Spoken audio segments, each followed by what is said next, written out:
clips western parts of Wales and the West Country later. Rain continues across Northern Ireland and Western Scotland, with snow above around 300 metres. And gales through the morning. We could see gusts up to 60 miles an hour across the Western Isles. So all in all, it's a east-west split, with the highest temperatures always towards the southeast, 12 to 14 degrees Celsius.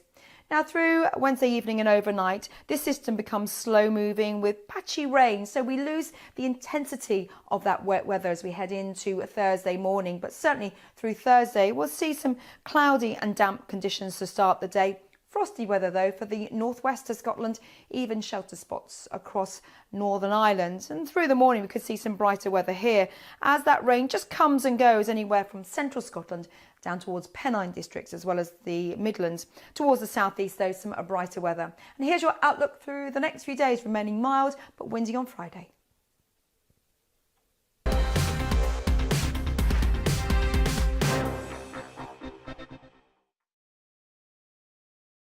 GB News is the UK's home of discussion and debate from all perspectives. To stay up to date on the latest stories, make sure that you subscribe to the GB News channel right here on YouTube. You can watch us live 24/7 across the whole world. You can also check out exclusive content and catch up on previous episodes of your favourite shows. Every day, we ask the questions that you'd ask, so why not add your voice to the conversation in the comments section? Don't forget to subscribe. We are GB News, Britain's news channel.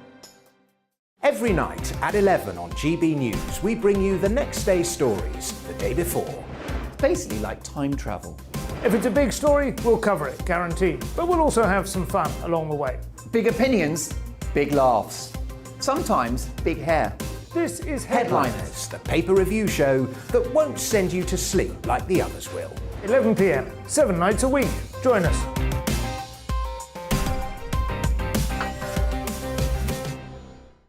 Hello there, I'm Eamon Holmes. And I'm Isabel Webster. And we hope you can join us for Breakfast with Eamon and Isabel. You make me laugh out loud, belly laugh. Is that important first thing in the morning? Yeah, absolutely. And there's me trying to be deadly serious. News is a serious business. Yeah, I have to rein you in sometimes. Well, it doesn't stop us laughing at it. It doesn't stop us having an opinion on what's going on. Yeah. And it certainly will not stop us reflecting what you think. Weekdays from 6 to 9:30 on GB News. I'm Dan Wootton. Join me Monday to Thursday from 9 to 11 for the feistiest and most fun news debate on TV, where free speech reigns. I'll bring you a sharp take on the day's biggest stories, bombshell newsmaker interviews, and A-list guests. And I guarantee you, no spin, no bias, no censorship, and no reason to go to bed. That's Dan Wootton tonight, Monday to Thursdays from 9 on GB News.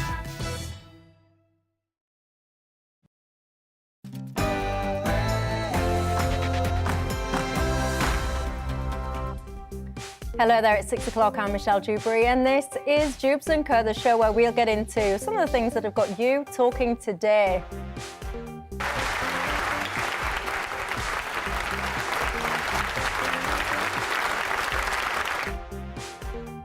Well, those were the scenes less than an hour ago in the House of Commons, following a moment that will go down in history. The Ukrainian President Zelensky addressing the House, asking for the UK's help. Please make sure that our Ukrainian skies are safe. Please make sure that you do what needs to be done. Make sure the skies are safe and do what needs to be done. In short, sounds to me like a call for a no-fly zone. Should there be a no-fly zone over Ukraine? What do you think to that, and what would be the consequences of that, unintended as they may be? Also, Sajid Javid has today been sharing plans for NHS reform. Now, let's face it, we all know by now that the NHS is struggling, to put it mildly. Have you been using it recently? I have, and I've got to say, my faith in it all being sorted out is not that great. Do you still have faith in the NHS? And John Berker has been basically booted out of the Labour Party after being found guilty of bullying. I want your thoughts. Is that the right reaction or an overreaction? And today, woohoo! International Women's Day. Let's celebrate. Got to be honest though, there's something about it that makes me cringe. I'll tell you why a bit later on in the programme. We'll get into all that and more, but first, let's look at the latest news headlines.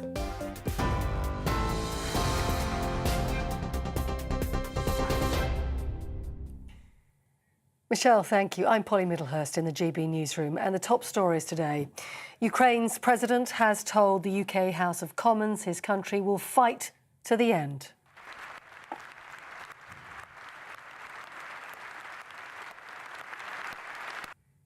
A standing ovation for Volodymyr Zelensky as he spoke to the chamber, two MPs via a video link. It's the first time a president of another country has addressed the main Westminster chamber. He thanked the Prime Minister, Boris Johnson, for supporting Ukraine, but asked for more help in the war with Russia. He also echoed British war leader Sir Winston Churchill in his address.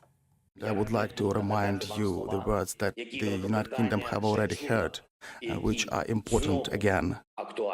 We will not give up and we will not lose.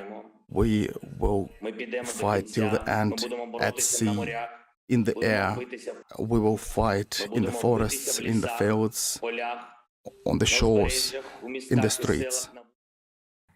Volodymyr Zelensky speaking to Westminster Hall today. Well, the Prime Minister said never before had there been such an address, and that the President of Ukraine had won the hearts of the House of Commons.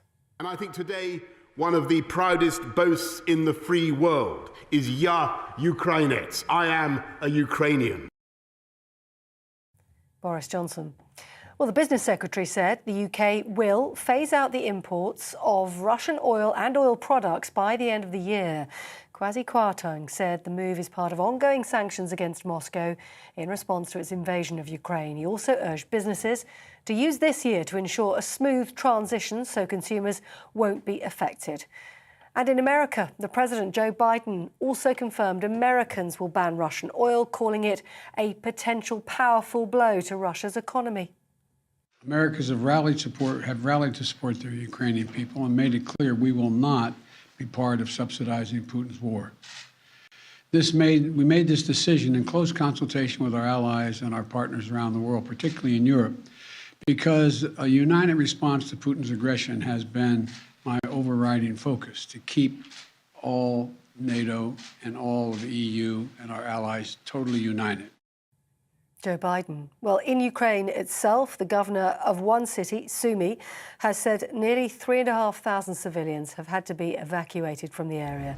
It's the first successful humanitarian corridor opened up since the start of Russia's invasion, created under a temporary ceasefire agreement with Russia.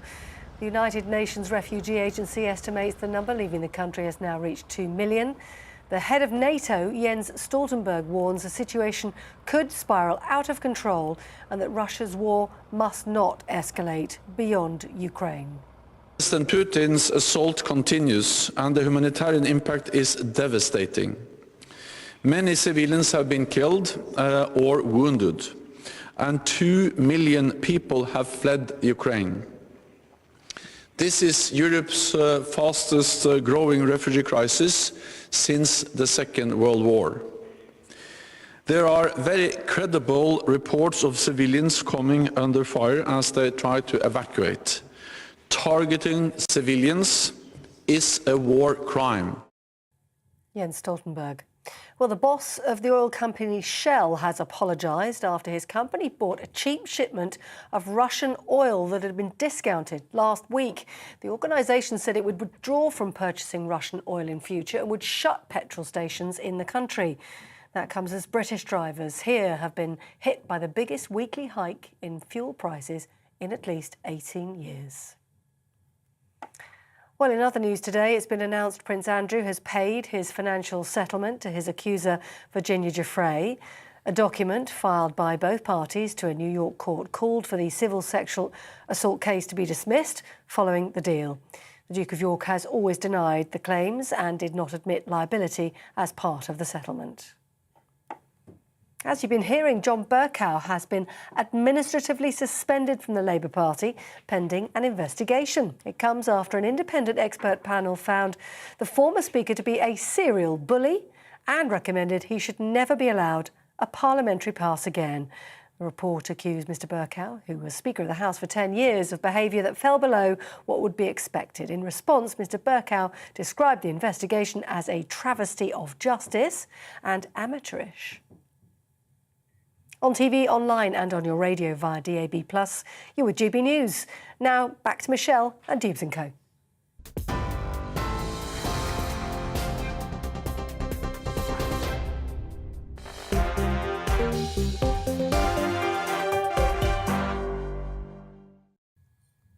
Thanks for that, Polly. Well, keeping me company tonight until 7. My panel, we've got Pamana Assad, who's a Labour councillor, Michael Heaver, who's the former Brexit Party MEP, and Ashley Frawley, who's a sociologist at Swansea University. And also, you know the drill on Dewbs & Co by now. It's not just about us and our thoughts, it's about you at home as well and yours. What do you think to all the goings on today? Let's face it, there is a lot going on. You can get in touch with me on email, gbviews@gbnews.uk, or you can tweet me at Michelle Dewbs or at GBNews. I must also remind you as well, if you haven't already, get yourself over to our YouTube page, hit subscribe. You can watch us live. What a treat for you. Or if you miss us, you can watch us back or just pick your best bits from the channel. I don't know why I said best bits from the channel, because obviously what I mean is Dewbs & Co. That is, of course, your best bit. Well, there you go. If you've not done that, YouTube, hit subscribe. We'll see you there. Now, let's get on to some of the goings on today. The top story, Ukrainian President Volodymyr Zelensky, has vowed to fight to the end as he's appealed for more help from the UK in a historic address to the House of Commons. He's called on the UK to increase the sanctions to Russia, to recognise them as a terrorist state and to help protect Ukrainian skies. Zelensky said the Ukrainian people have not slept since Russia invaded their country 13 days ago.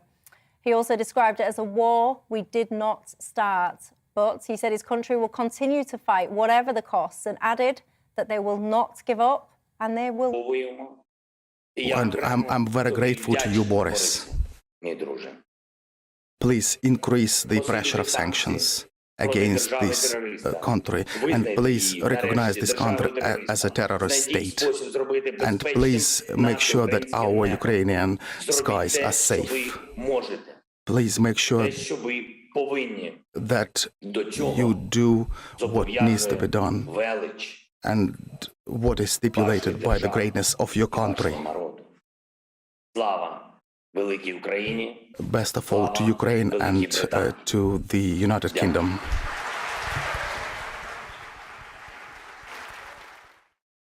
Promising more weapons to Ukraine, the banning of importing Russian oil, and increasing sanctions on Russia and Russian individuals. Darren McCaffrey, our political editor, joins me now. I have to say, Darren, I keep repeating, and it's been said a lot and will be said a lot, that really was a historic moment in the House of Commons today, wasn't it? Zelensky videoing in to that House.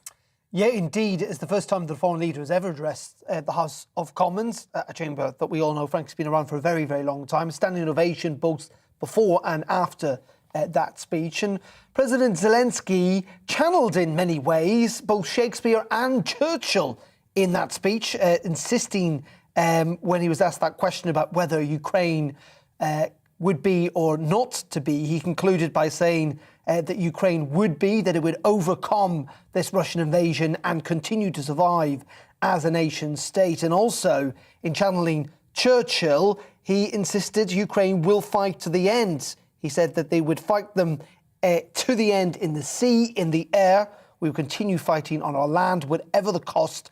We will fight them in the forests, in the fields, on the shores, in the streets. So quite a powerful speech by President Zelensky. He was very thankful of the UK and also, it must be said, of the Prime Minister Boris Johnson as well, not least of all on the issue of sanctions, but also on the military equipment that the UK has supplied to Ukraine over the last couple of months. But clearly he also thinks that doesn't go far enough. He wants to see further sanctions on Russia, and also he wants to see a no-fly zone over Ukraine. Now, on both of those issues, there is a slight division. On sanctions, we know that the UK today announced that they are going to go further, essentially phasing out the use of Russian oil by the end of this year. Not gas, but oil, in line with the United States. And that is a significant move because, of course, Russia does heavily rely on revenues from oil. So on sanctions, there is a sense that the West is going even further, even if it means hitting you and I and everyone else in this country in the pocket, frankly, because it will lead to higher energy prices at a time in which they're already essentially at record highs. In terms of the no-fly zone, though, there doesn't seem to be any movement on this in terms of NATO imposing a no-fly zone. It would mean getting involved in direct action with Russia, something the West does not want to do, Michelle, though there are suggestions, only suggestions at this stage, that Poland could supply some of its jets to the Ukrainians to get them back into the air. That is possibly going to happen, but it is frankly up to the Polish to decide what to do.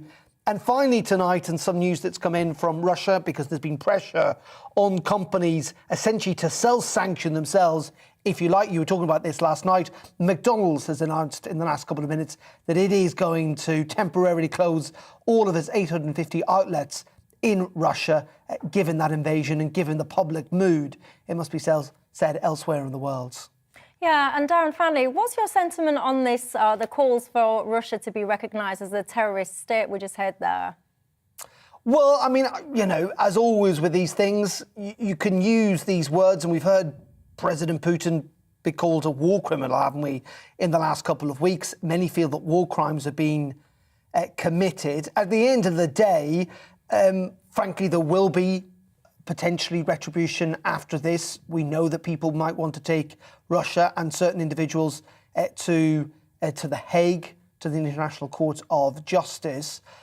But branding Russia a terrorist state, branding Vladimir Putin a war criminal, while it is affecting the propaganda campaign to a large degree, it doesn't practically make any difference. I mean, the West has already imposed quite stringent sanctions. There may well be more to follow. That doesn't really matter how you brand particular people or states. It's more the actions that are being carried out inside Ukraine. And the fear is that, of course, you end up in this kind of really difficult cycle where you impose more sanctions because Russia ups the ante, but they up the ante in reaction to those sanctions, which then causes the West to go even further, and you just get involved in this kind of endless cycle. But the fear is that, as difficult as this now is for Russia in terms of its economic sanctions, but also what's happening on the ground, that they aren't making as much progress, it seems, as they would have hoped, that they will resort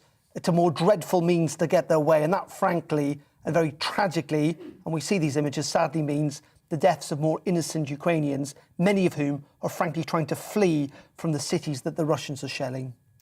Darren McCaffrey, our political editor there, thanks for your insight. Michael, I'll come to you first. An awful situation, of course. That is a very historic situation, as we've just been hearing. And Zelensky, whilst he didn't, he's quite a very clever communicator, very careful communicator, very engaging communicator. He stopped short of basically coming out and saying, please enforce a no-fly zone, but he pretty much suggested that, asking us to protect the skies and do what we can do. Should there be a no-fly zone over Ukraine? No, I think Boris Johnson's got this spot on at the moment. I think a no-fly zone basically leads to a nuclear World War III. I think Zelensky, I mean, what a leader he has proven to be, truly inspirational. I think we in the UK can be very proud in the leading role that we've taken after Putin's invasion of Ukraine. I mean, if you look today at the news, the UK and US to ban Russian oil imports, I think it's a wake-up call for the West more generally. When you look at, for instance, Germany, and now they're actually ruling out the banning of imports from Russia. They've allowed themselves, Angela Merkel disgracefully has allowed Germany to get into a position where it's so weak, it's now overly dependent on Russia. And I think in terms of energy, in terms of these sanctions, you've seen the UK and the US today leading the world globally, and that is the right thing to do. Yeah, and I, of course, Sinta, many of us will remember certain Donald Trump flagging concerns about Germany and Russian oil and gas. Pimana, your thoughts on what you've seen today? So I think that it's really, really, I mean, it gives me goosebumps listening to President Zelensky, because I wish that the same sort of solidarity and support had been shown to Afghanistan. And to me, this proves that, you know, proxy wars are okay, but direct wars not so much. And one of the things that really, really sticks out to me is that this consistent ask for a no-fly zone by President Zelensky, and it's being continuously rejected by NATO because of this idea that we might be engaging in a confrontational war with Russia if that is implemented.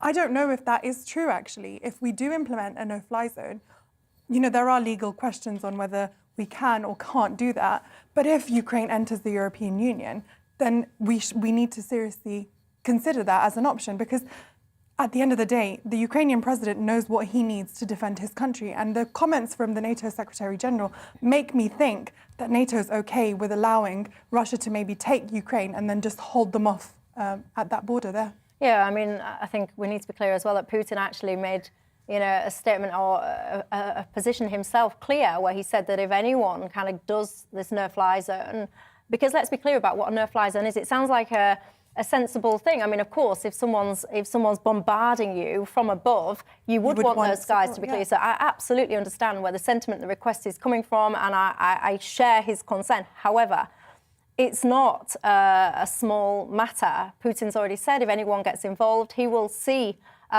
those people on a no-fly zone as essentially being involved in this conflict militarily. It's not just a case of keeping the skies clear. To do that, you're going to have to potentially be shooting down Russian aircraft. I want your thoughts on that. Do you think that is something that we ought to be doing as NATO members, shooting down potentially Russian aircraft in the skies over Ukraine? Ashley? Well, I'm not sure that it's actually even tactically a very good idea, because most of the Russian actions are ground-based at the moment anyway. And it is an escalation. I mean, I think obviously there is a rationale for doing it. There's a certain desperation, but it would represent an escalation. I think the real issue is that NATO seemed to have intimated very early on that they would offer a lot more support to Ukraine than they were ultimately willing to give. And so you can see this desperation in Zelensky's voice and in that speech of why would you lead us into this, or why would you not lead us into this, but why would you kind of give us a sense that we would be protected when at the end of the day we're not. But this action that's being asked for won't actually do anything, I don't think, and I think it would be an unwarranted escalation. The other thing that concerned me a little bit about that speech is that there's a lot of World War II imagery, a lot of kind of allusion to this idea that Russia is a kind of like, it's like fighting the fascists, and that is really, really effective, but this is not that conflict. And I think what we can wind up doing is basically, what would a no-fly zone do? It would satisfy people who are saying, we have to do something, so let's shoot ourselves in the foot, basically, just for the sake of doing something. So you risk basically turning this into a war of virtues, doing things that are tactically poor for reasons that don't actually match reality. This is not World War II. There may not be a danger of appeasement. We don't necessarily need to escalate this conflict. There aren't any really good ways out, but I don't think the best way is to make things worse. Yeah, and I think it's worth pointing out as well that today there's been an open letter written by 27, what some are calling foreign policy heavyweights, calling for a limited no-fly zone. They're calling on the Biden administration, together with the NATO allies, to impose what they call a limited no-fly zone over Ukraine, starting with the protection over the humanitarian corridors. They say, as part of this letter, that this is not in search of confrontation with Russia, but to avert and deter Russian bombardment. I've got to say, it might not be searching confrontation, but I certainly worry that confrontation will find you if indeed that is what you do. And speaking of refugees, let's cut over to our reporter Bradley Harris, who is on the border with Ukraine and Poland as we speak. Bradley, good evening to you.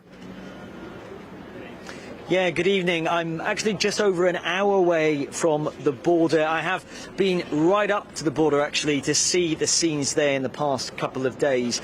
It's interesting, you know, when you're watching what's going on between Russia and Ukraine on the TV at home in Britain, and you see the refugees fleeing their country, you get a reminder of the impact that the war is having. But here in Poland, over the last 24 hours or so, not just at the border, but wherever you go in this country, even here at the train stations, you get constantly reminded of the impact that this war is having on Ukrainians. We're going to come inside one of the train stations here in Rzeszów in Poland. I want to just come this way and actually show you what is being set up here in a train station. We're going to just come around the corner. This is water, this is juice, this is food, snacks, items that are available to Ukrainians who are coming into this train station. As soon as they arrive, bags of sandwiches. Some of these people may not have eaten or drank anything for up to 20 hours or so. They've been in cars for long amounts of time, and this is a train station over an hour away from one of the main border crossings. One of the main reasons for that, of course, is because when they get through the border, they've got to find somewhere else to sleep. They've got to find somewhere to have food, to drink, and there becomes a bottleneck at the border. So the next stage is to try and disperse Ukrainians, find other areas where there's availability of beds and so on. And here in Poland, not just the food or the drinks that are free, it's actually trains as well. This is one of the platforms. One has just set off now, actually, that train there, and that is free of charge. They're not charging Ukrainians a ticket. You've got to show a Ukrainian passport in order to have that service for free. And I just want to bring your attention this way, because over here, this is a waiting area where many Ukrainians have been sitting, waiting to find out where their destination is going to lead them to next, what their future might hold. And this map next to the ticket booth shows where we are now in Rzeszów. And this, again, many people are waiting here because inevitably in the next 24 to 48 hours they're going to be looking towards these destinations here to see if there's availability again of beds, of food, places where people can stay, because there isn't anything here for a lot of Ukrainians at the moment. So they're going further out into Poland to see what might be available if people can take them in. So this is the situation here. Still many refugees from Ukraine waiting to find out what their future might hold. Riley Harris, thank you very much. Rana Masad, I'll open this up to you. I mean, your family have actually been in a not too dissimilar situation. You fled Afghanistan, didn't you? I mean, watching that, it's given me goosebumps because, you know, I simply cannot imagine the fear, the disorientation, the confusion, the desperation that those people must be feeling right now. Yeah, I mean, it's very triggering watching that, because I was evacuated from Afghanistan last summer when the Taliban took over. I was visiting my family members, and so watching those scenes really makes me think of what happened to Afghans last summer. And I think that's why I'm so, you know, on the side of the Ukrainians at this moment, that we need to actually do something that will help them, because it's not okay for people to be fleeing their homes like that. It's not okay for children to be, their entire lives are erupted, you know. They're going to a different country with different culture, different language. Everything that they've built over the last how many years that they've been living in Ukraine is completely shattered and gone and finished. So what should we do? I think that we, you know, Priti Patel announced that there is a community support scheme open to individuals of Ukrainian origin, nationality, that can come over to the UK, and it has no numerical limit, open to anybody who wants to come or has a family member. The issue is visas, the fact that Ukrainians are having to apply for visas to come here. You know, local councils like mine, where I am a councillor, want to do our bit in supporting Ukrainian refugees, but we need the government to also give us funding in order to do that. The only concern I have is that we're already dealing with Afghan refugees who are already in holding hotels here across London as well as across the UK. They still haven't found permanent places to live, and they haven't been integrated. And so another influx of refugees into the UK is going to put a lot of pressure on local councils and local services. Yeah, hugely. Ashley Frawley. I think that's absolutely right.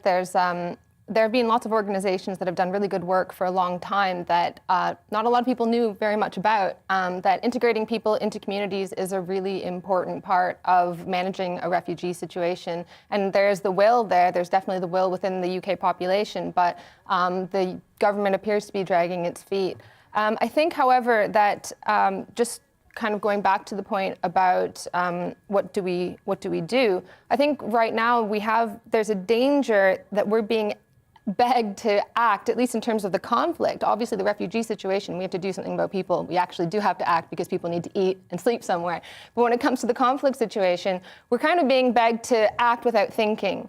And what worries me is this whole conflict is being transformed into a war between good and evil. You see this kind of weird deification of Zelensky. There's like memes going around about how sexy he is and this sort of thing, and turning him into this hero. He's absolutely demonstrated a lot of heroism, but kind of turning it into this hero this on one side and this madman on the other blinds us to some of the deeper roots of this conflict that we really need to think about if we're going to get out of it and avoid similar situations in the future. What you mentioned before was one example of that around energy.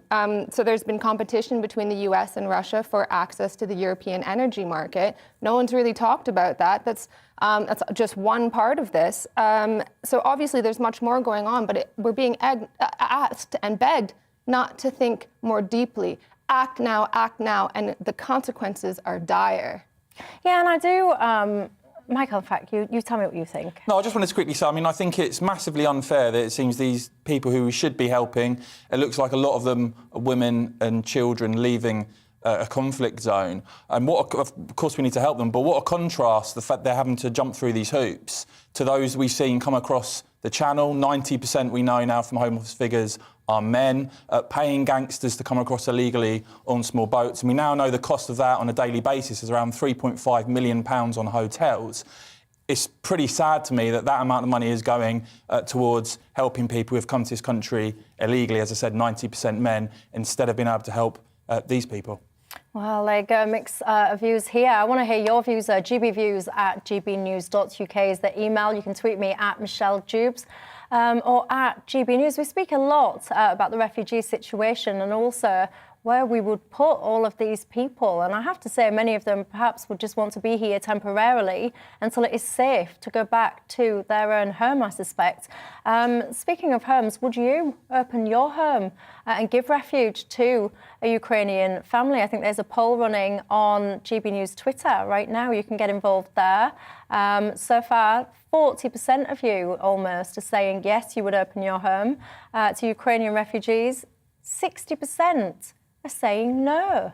I'm fascinated by that because if I had space and the ability, I absolutely would give refuge to I mean, you see those children, don't you? And it pulls at your heartstrings. Very briefly, Pamana, because I need to go to a break. I think it's really, really important that no, because, you know, integration and support of refugees, taking them into your home is a noble thing to do, but then actually supporting them to get permanent, you know, status and living here is a whole different ballgame. But I'd be interested. I'd be interested in how many of these Ukrainian refugees actually want permanent residency and to stay here. Because any refugee from wherever they are in the world does not want to permanently stay somewhere else. I know my family did not think that they were going to permanently live in a different country. They thought that the war would end and then they would return. But it never happened. And that, to me, is a key point between a genuine refugee and an economic migrant, if you ask me. Anyway, going to take a quick break. When we come back, I want to talk to you about the NHS, Sajid Javid's plans to modernise and reform the NHS. Will it work? Will it make a difference? Your thoughts and more coming up.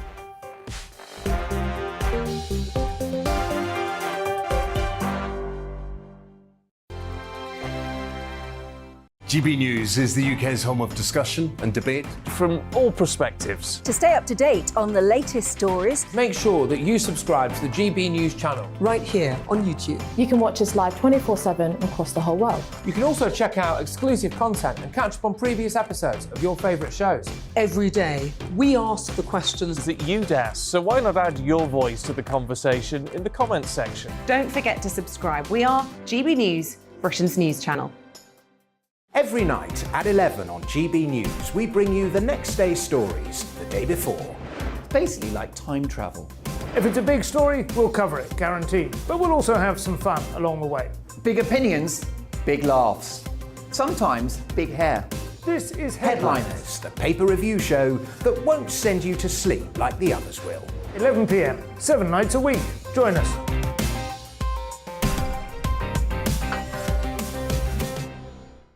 Hello there, I'm Eamon Holmes. and I'm Isabel Webster. And we hope you can join us for Breakfast with Eamon. And Isabel. You make me laugh out loud, belly laugh. Is that important first thing in the morning? Yeah, absolutely. And there's me trying to be deadly serious.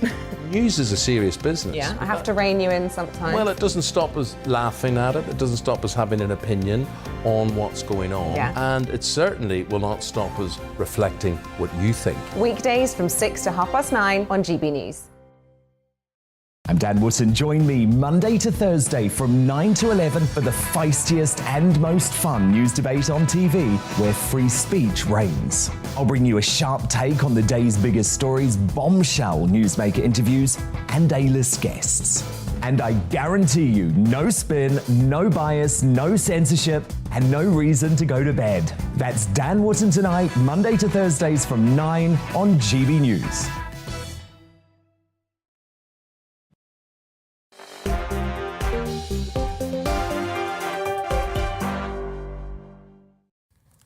Hello there, welcome back to Dewbs & Co with me, Michelle Dewberry. Just a brief reminder as to who my panel are tonight. We've got Pamana Assad, who's a Labour councillor, Michael Heaver, former Brexit Party MEP, and Ashley Frawley, who's a sociologist at Swansea University. Lots and lots of response and reaction from you guys, the viewers, to those last couple of comments. In particular, lots of thoughts around no-fly zones, whether or not they are a good idea in this situation or not. Stuart says, I have total respect for this man, obviously meaning Zelensky. We need to take on the Russians. And if that means war, then so be it. Because, he says, we will have to at some stage in the near future, unless change comes from within Russia itself. Interesting. What do you think? Lots of people saying, Michael says, Michelle, madness when it comes to no-fly zones. We must not get involved. If we do, we're going to have World War III. Carol says, under no circumstances should we be doing this, the no-fly zone. We would put the whole world in danger. She says, as sympathetic as she is to Ukraine, that would be too big a price to pay. And NATO needs to protect its own too, she says. Lots of responses as well. On the refugee situation there, Pentoria says, yes, we would absolutely open our home to a refugee family, but we're not sure how it all works or how to do it. Marco would say, I welcome any genuine help for those people to come into the country, but he wouldn't have strangers in his own home. Would you? I'm interested by that. I think I probably would, you know. I do. I look at some of these mums and their babies and I don't know how it does. It affects me, and I think I would help them if I could. Would you? GBviews at gbnews.uk. But for now, let's just talk about a different topic, shall we? The NHS in particular is what I want to focus on right now, because new reforms aiming to introduce more modern, improved and personalised patient care through the NHS have been set out. The Health Secretary, Sajid Javid, announced how the plans will basically give greater control and choice to patients over their care. This was in a speech at the Royal College of Physicians. Let's have a listen. We're putting prevention at the heart of the NHS app, making it the front door for preventative tools and services like a new digital health check. And we're going to go further and develop apps and websites that give people direct access to diagnostics and therapies. Choice if waiting times are long. I mean, I love the use of the word if. I think we mean definitely there. Expansion of personalised care and health budgets, and increased use of the NHS app. Well, as I've just alluded to, the NHS waiting list stands at almost 6 million people. I have to say, I have, unfortunately, a bit too much reason to use the NHS at the moment, and my experience has been appalling. And I do not aim that criticism directly at the frontline doctors, nurses, etc. I just aim it at the way things are currently organised at the moment. And Ashley, I've got to say, to me, there seems to be no real recognition of the mess that the NHS is in. For example, we have to deal with something at the moment that has a protocol of a 48-hour response. That does not get delivered at all, ever. It's laughable, the thought of it. It's acknowledged it's not delivered. When you then try and get a different resolution and response, what you get pushed back is that's not the protocol. So you have the problem, and you still have the old traditional protocols in place that don't allow people to kind of get around obstacles in their way. So whilst I am interested in Sajid Javid's reforms, I kind of glaze over a little bit with my eyes because I just think, I'm not sure that you really, truly appreciate just how bad it is at the moment. Your thoughts? Yeah, the cure is a double dose of the disease, basically. I mean, you can't try to solve these problems by creating markets where none exist. The NHS is in need of reform, but that attention needs to go to the enormous, bloated kind of bureaucracy, the bloated managerial class that exists within the NHS. All of these there are so many junk jobs that people do, just gathering so much information and data for surveillance, for prevention and so on, for all of these tools of population surveillance that don't actually work. And that was what Javid was talking about when he's saying, oh, we're going to expand these, we're going to focus more on prevention. I think the NHS needs to focus on being able to treat people when they are sick. I think there's far too much attention to the management of everyday life, the management of the machinery and the bureaucracy, and we need to focus on actually being able to have enough doctors and nurses to actually treat people. That should be the number one thing. For years, there's been this emphasis on prevention and increased focus on everyday life. And it hasn't actually worked. It hasn't actually taken any of the pressure off the NHS. In fact, it's created new problems, like the ranks of the worried well. When you tell people, oh, be aware of all these issues, check your moles and so on, well, that creates increased pressure on the NHS because the emphasis on prevention just creates people who are constantly monitoring themselves and so on. We need to focus more on, instead of thinking about the body as a temple that everyone needs to be constantly kind of praying at, and think about it as a vehicle that gets us from A to B, and you fix it when it breaks down. I mean, I understand what you're saying, but I've got very clear visions in my head of people that absolutely do not treat their body as a temple, Michael, that treat it more as like a 24/7 rave and shove all kinds of stuff into it and then expect the NHS and the taxpayers to pick up the pieces when it goes wrong. Your thoughts? I mean, it is one of the things that people are talking about now in terms of the obesity crisis in this country, the massive strain that is putting on the NHS.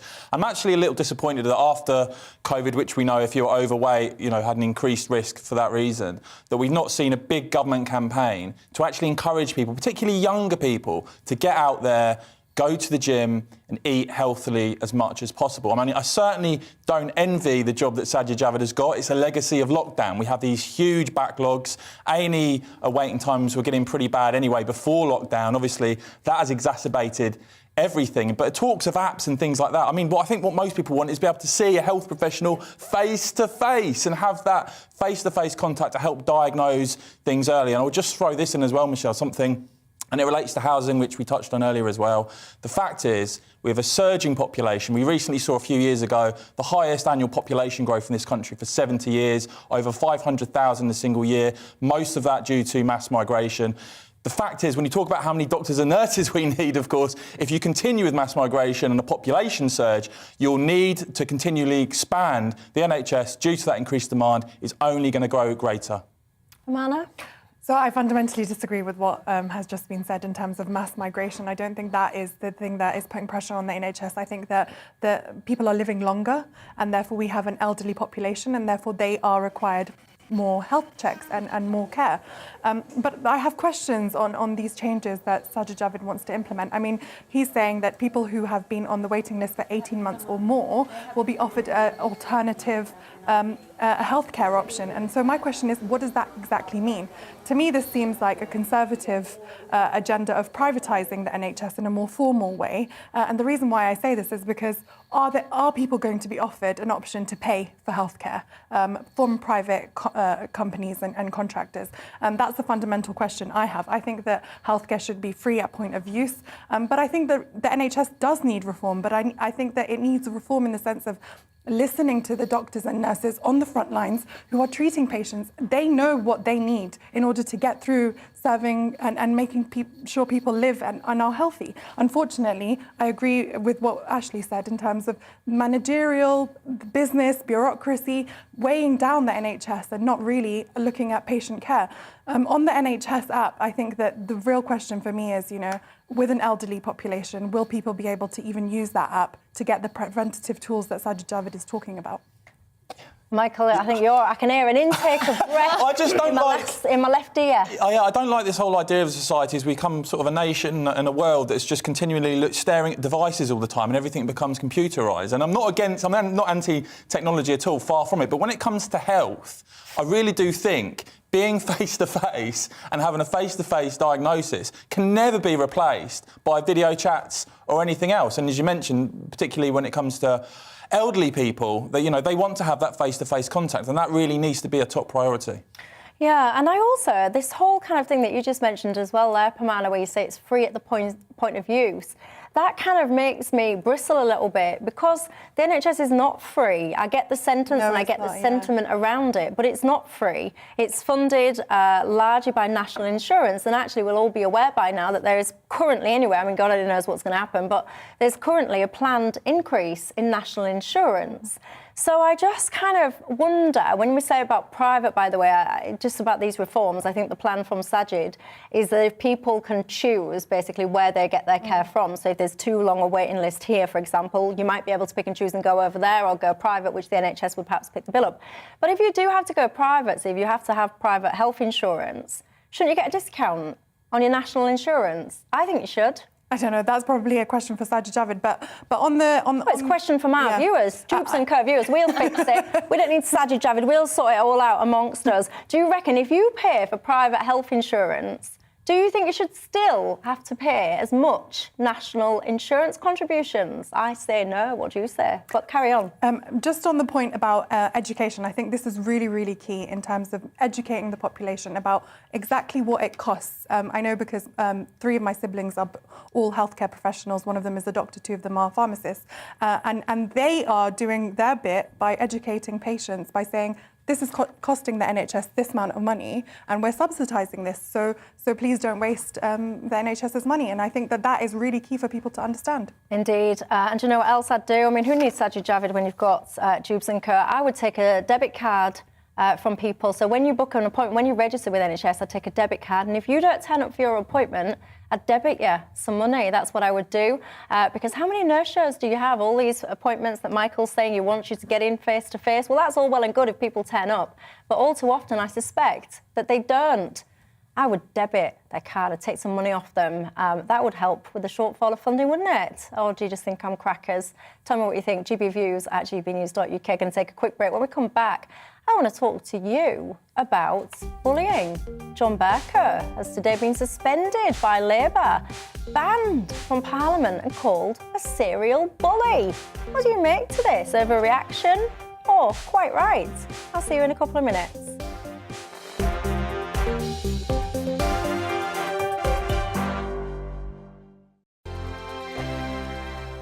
GB News is the UK's home of discussion and debate from all perspectives. To stay up to date on the latest stories, make sure that you subscribe to the GB News channel. Right here on YouTube. You can watch us live 24/7 across the whole world. You can also check out exclusive content and catch up on previous episodes of your favourite shows. Every day, we ask the questions that you'd ask, so why not add your voice to the conversation in the comments section? Don't forget to subscribe. We are GB News, Britain's news channel. Every night at 11 on GB News, we bring you the next day's stories the day before. Basically like time travel. If it's a big story, we'll cover it, guaranteed. But we'll also have some fun along the way. Big opinions, big laughs. Sometimes big hair. This is Headliners, the paper review show that won't send you to sleep like the others will. 11 p.m, 7 nights a week. Join us.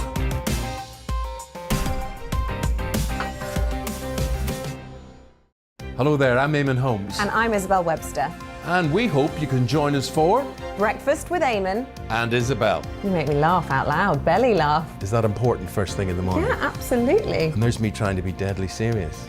News is a serious business. Yeah, I have to rein you in sometimes. Well, it doesn't stop us laughing at it. It doesn't stop us having an opinion on what's going on. Yeah. And it certainly will not stop us reflecting what you think. Weekdays from 6 to 9:30 on GB News. I'm Dan Wootton. Join me Monday to Thursday from 9 to 11 for the feistiest and most fun news debate on TV, where free speech reigns. I'll bring you a sharp take on the day's biggest stories, bombshell newsmaker interviews, and A-list guests. And I guarantee you, no spin, no bias, no censorship, and no reason to go to bed. That's Dan Wootton Tonight, Monday to Thursdays from 9 on GB News.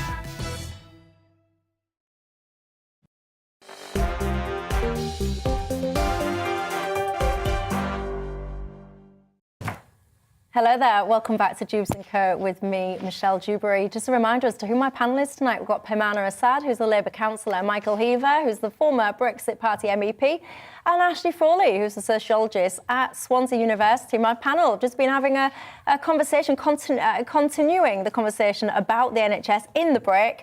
They were talking about who perhaps could weightlift who. I won't tell you who was suggesting what. I'll leave you to guess. Who on earth do you think could weightlift who on this panel? It won't be who you think, I can tell you. Lots of responses, by the way, still coming in about the Ukrainian situation. Of course, lots and lots of you getting in touch. There seems to be a slight divide here about whether or not there should be, for example, the no-fly zone. Vincent says, and I think you sum it up quite well, Vincent, you say, when thinking with the heart, I doubt that there is anyone who wouldn't like to send troops or planes to help into Ukraine, but when voting with your head, you have to say it would be an act of madness on the part of UK and NATO to do it, even if it was as little, he says, as just a 5% chance of it leading to a full-on war with Vincent. A war with Vincent. Your Vincent, what you meant, Vincent, was a war with Russia. I got what you meant. But yeah, I think you sum it up quite well there, Vincent. The heart says one thing, doesn't it? And the head says another, but do keep your thoughts coming in. Moving on, the former House of Commons Speaker, John Berker, the man who was charged with regulating politicians' behaviour, of course, has been suspended from Labour and banned for life from the House of Commons by the independent expert panel after an investigation following accusations of bullying. Following that investigation, he was called, I quote, a serial liar and a bully by the panel and displayed undermining and threatening behaviour towards staff, including abuse and displays of anger. Mr Burkau was Speaker of the House of Commons from 2009 to 2019 and presided over what some might say was a turbulent period during which the House of Commons debated the UK's exit from the EU. Mr Burkau, I have to say, has responded with a strongly worded statement calling the report a travesty of justice rooted in prejudice, spite and hearsay. What do you think to this?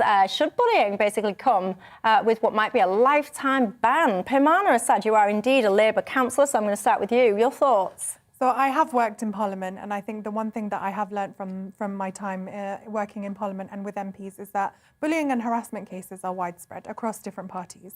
And one of the things that's very, very clear is that the internal HR process in Parliament is not fit for purpose and doesn't work to protect staffers. And what it needs is an external, independent process that actually supports staffers with the claims that they bring against members of Parliament. And I think this claim here literally shows us that the internal processes haven't worked, where people have come forward with these allegations and they haven't been investigated properly. What is it? I mean, you're saying to me that you think that this bullying, etc., is rife. I mean, I'm paraphrasing what you say there. Why? Do you think this power goes to their head? Do you think people actually think that they're more important than they actually are? What do you think it is? Yeah, I do think that. I think that when people get elected to the House of Commons, it should be a privilege. They should understand that they've been put there by the people's vote, right? But I think that this really shows people's true character, and power does get to some people's heads and they don't know how to act right. Michael? Well, I think John Berkow's behaviour generally as Speaker was a complete disgrace. Of course, he was hailed as a hero by hardline Remainers, wasn't he? And I really do think he diminished the role of Speaker. Thankfully now, Sir Lindsay Hoyle, I think, is actually bringing some prestige back to that role. One thing I would note, though, was a report at the Telegraph at the weekend that potentially John Burkau could be Labour's London mayoral candidate going forward. And I'm not sure I see that happening anymore. But the fact that that was even suggested, I think, was pretty insane. Ashley, what do you think to this whole reason? I'll make it less about Berker and talk about generally. I mean, Pimana's saying there that bullying, etc., is pretty much rife. I do think it's people that just get a little bit ahead of themselves. They think there's something that they're actually not. Well, I think bullying is rife because we've expanded what it means to bully. So this word has moved from the playground to the adult world, which is the first step. And then after that, it's expanded from kind of all sorts of behaviors all the way down to like passive aggressiveness. So what we define as bullying has become very, very expansive. I don't think people's behavior has actually gotten much worse. Now, far be it from me to defend Burkau. Like as a Brexiteer, I'm not going to, one to defend Remainers. But I think this behavior is a reason not to hire someone, but it's not a reason to launch costly inquiries. People are jerks. That's what happens. They shouldn't be jerks in the workplace, but it's not. We've turned this into kind of a social justice issue about abuse and so on, when it's an interpersonal issue about behavior. And we're increasingly doing that. We're turning these interpersonal issues into public issues, into social issues. And I think and then we get this sense, people are becoming so bad now. No, we're just becoming more blasé about what we label bad behavior, although this person's behavior was particularly nasty. I don't deny that.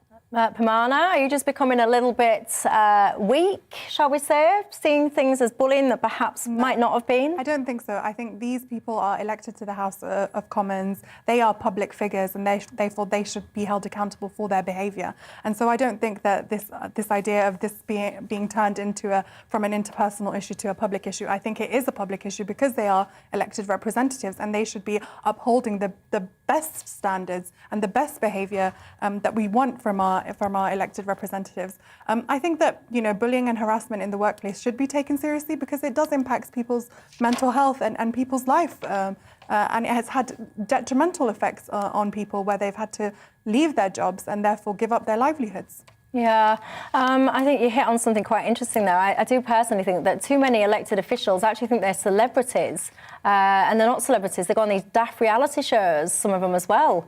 Blows my brain. They're public servants, or at least they should be, and they should be quite easily to boot out. But unfortunately, in various situations, we do have situations where someone, quite frankly, would vote a tin of baked beans in if it had the right rosette. And I think sometimes that goes to the head of the MP because they think that you're voting in that individual when often they are not. Anyway, I just say we're just a stone. I agree with you, but what I'm saying is that that's a reason to vote someone out. That's a reason not to hire someone. We're like a stone's throw away from criminalizing interpersonal behaviors, and that's the problem. This is the kernel of that issue. So you think that kind of behavior is okay normally? No. Look, saying that it shouldn't be a matter of a public inquiry is not saying that it's a good behavior. I agree with you that people should uphold those values, but when they do not, it's not a matter to spend a ton of public funds having this big inquiry. It's a reason to boot someone out. It's a reason to not hire someone. It's a reason not to vote for someone. The reason why they had the public inquiry, though, is because the internal processes didn't work. So if that internal process had worked, he would have been out a long time ago. Lots of you getting in contact. I've got to say, no one seems to be sad. That's not the vibe that I'm getting today, is that you're not sad about Berker basically getting kicked out. Lots of you seem to celebrate it. I'm not going to go to bat for him, it's fine. Stephen says it's a day to celebrate that he's been banned from a place that he can't get enough of. Lots of you are saying, well, hang on, he'll just end up in the public gallery or something. Alex says, well, he's bullied MP Brexiteers in debate, so good, ban him. Alex goes a step further and says you should ban him from the UK. Goodness me, Alex. Oof. That's proper cancel culture, that, isn't it? Yeah. That is. I've got to say, there ought to be a law. There ought to be a ban. I don't share your sentiment there, but indeed, all views are welcome. On the NHS, Ron says, with regard to the NHS, today, Michelle, I received my 8th cancellation for an emergency heart and body scan in Lincolnshire NHS. He says it was ordered by my specialist back in August 2021. Let's see what happens next. Ron, I think that's awful. When anyone's got a condition, you gear yourself up, don't you, for the treatment. I'm sorry you've not had it. By the way, it's almost time for me to finish. I didn't get a chance to have a little rant about International Women's Day. I know that I am indeed a woman. Can I even say that these days? Am I even allowed to say that I'm a woman? I've got a cervix anyway. Yeah, you can. Anyway, it is International Women's Day. Got to be honest, I think it all goes a little bit far. And if you're a young woman today, you could be forgiven if you've been looking at social media for thinking, well, why would I enter the workplace? I'm going to get bullied. I'm going to get paid less. I'm going to be discriminated against. Come off it, women. You can be and do and have anything that you want. Do not let anyone tell you otherwise.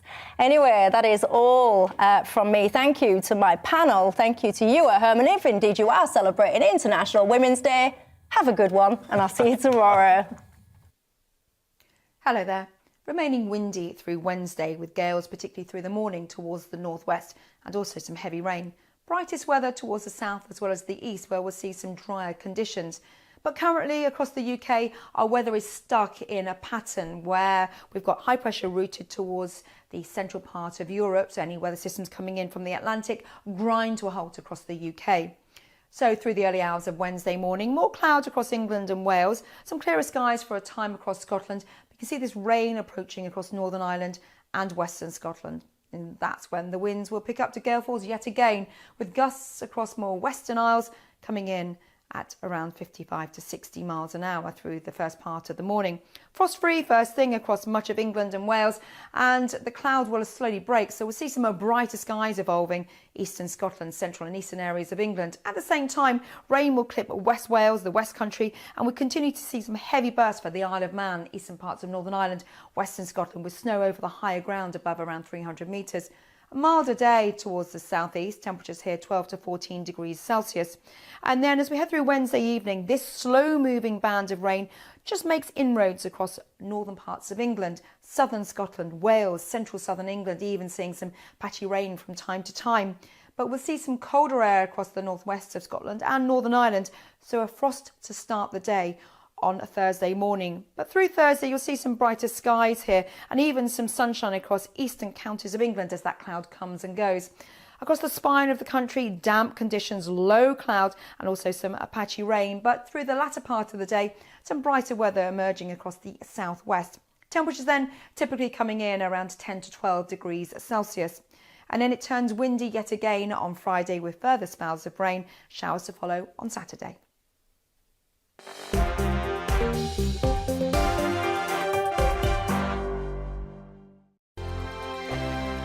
GB News is the UK's home of discussion and debate from all perspectives. To stay up to date on the latest stories, make sure that you subscribe to the GB News channel right here on YouTube. You can watch us live 24/7 across the whole world. You can also check out exclusive content and catch up on previous episodes of your favourite shows. Every day, we ask the questions that you'd ask, so why not add your voice to the conversation in the comments section? Don't forget to subscribe. We are GB News, Britain's news channel. Every night at 11 on GB News, we bring you the next day's stories the day before. It's basically like time travel. If it's a big story, we'll cover it, guaranteed. But we'll also have some fun along the way. Big opinions, big laughs. Sometimes big hair. This is Headliners, the paper review show that won't send you to sleep like the others will. 11 p.m, 7 nights a week. Join us.